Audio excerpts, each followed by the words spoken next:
Hi, my name's Richard. I'm the owner and founder at Velino Coffee Roasters. We're here today at our headquarters location in Moona, Tasmania. This site consists of our main production facility where we do all of our coffee roasting. We also have a small cafe out the front. We do coffee machine repairs and also host barista training courses here as well. In the city, we have a couple of locations as well. We have a main cafe where we started the business around about 18 years ago now, and that's in Criterion Street, as well as a small takeaway coffee outlet called Ecru Coffee. So yeah, we started the business there 18 years ago. It's been growing steadily over the years. We now employ over 20 local Tasmanians and supply a number of restaurants and cafes around the state and beyond. So today we're going to take you upstairs. We're going to do a little bit of quick barista training course, make a coffee and show you our training room space and go from there. So if you're ready, we'll head on up. Okay, here we are upstairs in our barista training classroom, and today we're going to go through the basic steps of making a flat white coffee. So first of all, I'll just take you through some of the equipment and accessories that we use for making coffee.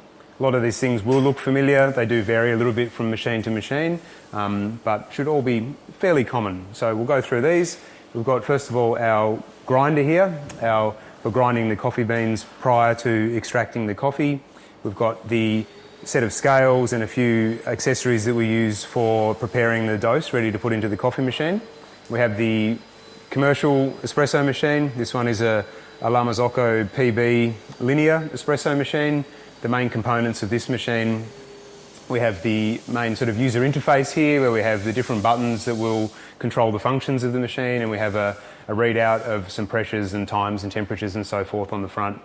We have the brewing area. So this item here is called a portafilter, and we lock that into the group head. The basket is inside the portafilter. This is the steam wand, and this is what we use here to activate the steam pressure on the machine. We'll go through all of these steps as we brew a coffee along the way. So this is the drip tray area. One thing that's really important to keep in mind throughout the process is keeping your workspace very clean and tidy and organised. One, from a hygiene point of view, but also if you're in a busy cafe environment, you definitely want to know where everything is so that you can quite easily access it when things get quite busy. So let's go ahead and brew a coffee. What we're going to do is we're going to brew a coffee. We always suggest brewing a coffee to a recipe. So much like you would baking something in a kitchen, to keep something repeatable and consistent when brewing coffee, you want to be following a recipe. So some of the key terms that we'll use for that here today are your dose, your yield, and then time. So the dose refers to the amount by weight of ground coffee that you're putting into the basket to do your extraction. The yield is the amount by weight of extracted coffee, so liquid coffee that comes out of the spouts and into the beverage. And then we have time, which is exactly as it sounds, how long it takes to convert that dry ground coffee into the extracted espresso.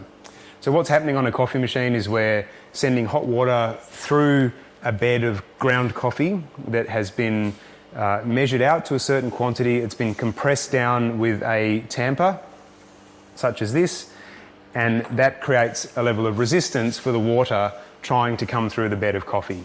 So during that process, with heat and pressure application, we're extracting flavour and other compounds out of the coffee. Espresso is quite unique in that it brews under a very high pressure, around about 9 bars or 126 psi, which is a lot of pressure being applied to that ground bed of coffee. So as well as wetting the coffee and soaking the flavour out of it, we're also literally squeezing the coffee, and we're emulsifying oils and sugars and other components that are in that coffee to pull it together into the crema of the coffee. So that's why on a well-extracted espresso, you'll see that nice dense layer of foam, of a crema foam, espresso foam on top of the coffee, and that's all of those beautiful rich oils and sugars all trapped on the surface of the coffee. So let's work through those steps. So first of all, we remove the portafilter from the machine and we give the group a little bit of a flush. So there's normally a button on a machine that's set to a shorter cycle that you can do that with, and we just have a little bit of water flushing out of the machine. So that's releasing any sort of potentially initially built up heat in the machine there, a little bit of a purge of heat, but also getting rid of any loose grinds that might be sitting there from the previous extraction. So if you had previously made a coffee, you would knock that puck out into your knock chute, and then always brew coffee into a dry, clean basket. So we'll give that a wipe, and then that's what we're hoping to start with for our brewing, just a nice, empty, dry, clean basket.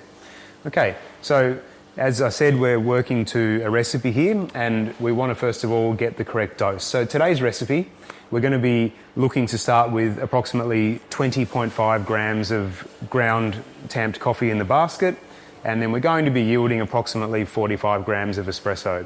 We don't have scales on this machine, but our volume buttons are programmed to yield that amount, so we'll trust the system.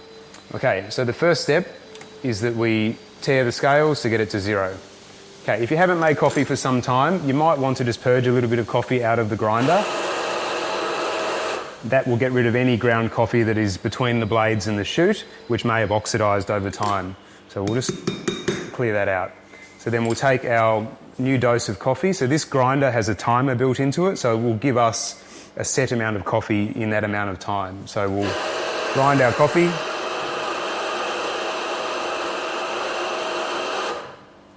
Okay, take that to our scales and check our dose. 20.6. I'm pretty happy with that. There we go. It's settled to 20.5. So here's one we prepared earlier. Okay, so we have this fairly even amount of coffee now in the basket here. If that had been the incorrect amount, we could purge a little bit more into the grinder by using one of the buttons here, or we could use a spoon to remove a small amount just to get it to our desired dose here.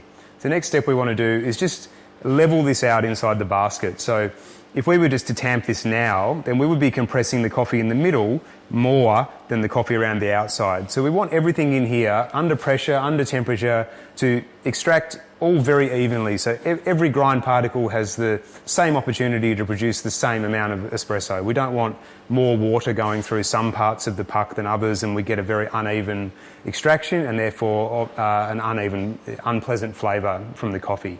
So we'll give it a little bit of a tap, just lean it back, and we just want to settle that bed of coffee down nice and flat.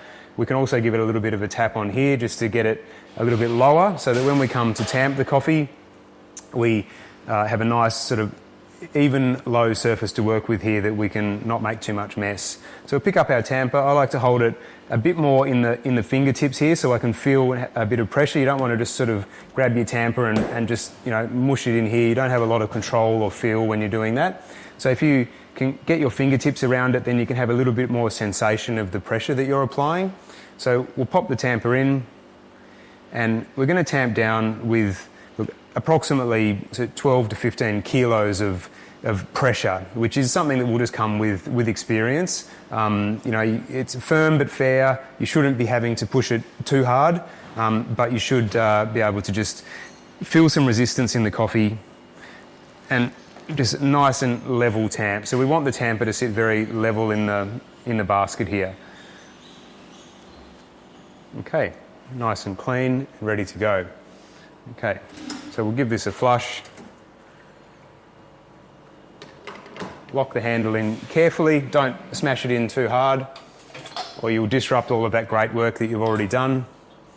And then we'll press our double shot button to start the extraction. Meanwhile, to keep things moving, we will prepare our milk into the jug. So this extraction's looking pretty good, not too fast, not too slow. We can see some nice rich caramel colours coming out of the shot here. I can tell you it smells great. So we're looking for that around about sort of 25 to 27 seconds here, and that one's just stopped on 25. So we're on track nicely. So we're going to fill this jug up. I'm filling this up to just below the spout there. Different jugs will take a different volume of milk, but as a general guide, around about to the bottom of the spout is quite a good starting point for the milk to spin correctly within that jug. So we're going to give this a quick purge. Okay, so we'll set up our jug on the steam wand, always rest it inside the spout here. Okay, we're going to slide it up until it goes just below the surface of the milk, and then we'll give it a little bit of a turn to the side just to encourage the milk to spin in a whirlpool. So I'm going to start the steaming.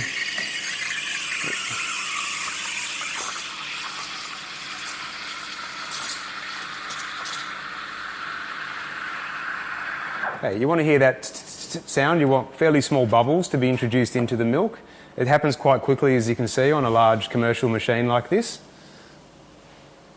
Okay, always wipe your steam wand afterwards as well to keep that clean and hygienic. It also gives the milk a chance to settle in the jug. Okay, so now we've got our steamed milk here. Should look nice and silky, a little bit like wet paint is kind of a good analogy for that one. Okay, so we've got our shot. We'll give that a little bit of a spin. Little final roll of the milk. Okay, and then you want to tilt the cup a little bit, start pouring from a little bit of a height. We just want to bring the level up whilst mixing the crema together. And we're going to drop down a little bit closer once we want to start applying some artwork. And that milk will just flow, the white colour of the milk will just flow out nicely. Slow down, cut through your pattern. Easy as that. We call that one a tulip. Pop that away, always give the jug a clean. Alright, so that's the basics of making a flat white. I hope you've enjoyed the session today. Our barista training course takes a much deeper dive into all of the elements in this process, managing the grind and troubleshooting and maintaining the machine and so forth. So yeah, hope you enjoyed today's session, and yeah, all the best looking for a career in hospitality. It's something that's been great to me and I've really enjoyed, so all the best with it. Cheers.